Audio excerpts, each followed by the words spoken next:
Ito po yung right of way, kasya yung isang sasakyan. 6 meters siguro to. Tapos may mga nakatanim pa na mga palay.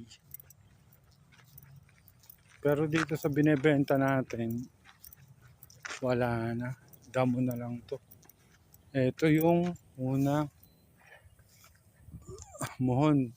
Tapos pangalawang muhon. Ayan.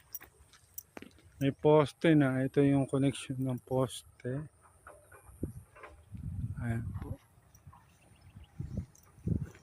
Ng kuryente. Ito na yung connection.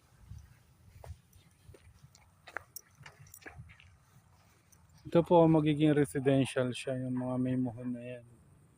Mga may-ari na rin po yan.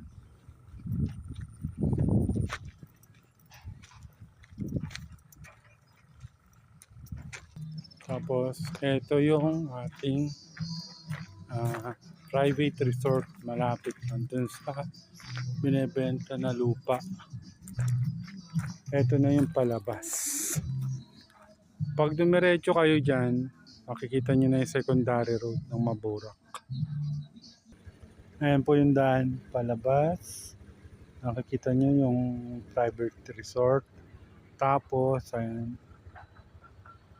ayun na yung secondary road ng Maburak. Yan.